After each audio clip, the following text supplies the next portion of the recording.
Columbia's stay-at-home order is set to expire at 8 a.m. on April 24th, but it appears that won't happen. The local health director tonight updated the city council at tonight's meeting.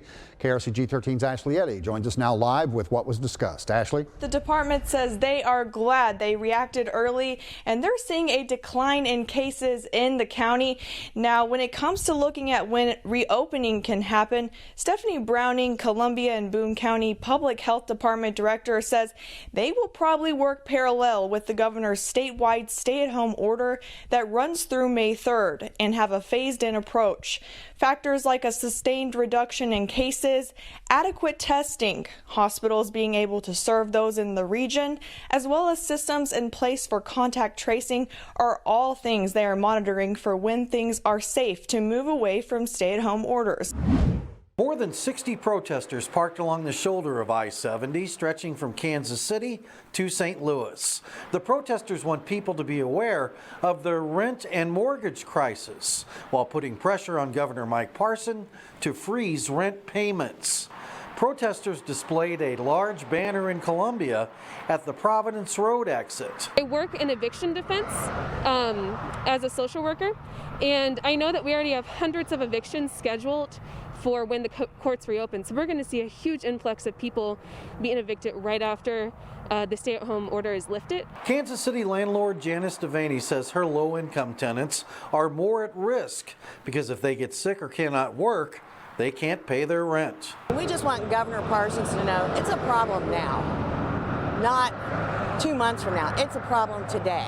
Demonstrators hope their Interstate 70 protest sends a strong message to the governor. I don't know how I'm going to pay my rent on May 1st. So we do think the governor has the power to do it. We think the governor is paying attention. Several civil rights groups are suing to allow all Missourians to be able to vote by absentee ballot in the upcoming elections. KRCG 13's Gracie Matisse is live with more details on that lawsuit and how it could affect Missouri voters. The lawsuit says that requiring people to show up to polls to vote puts lives at risk during this pandemic. In Missouri, absentee voter law says that you can apply for an absentee ballot as long as you have some type of illness or you are traveling on the day of the election.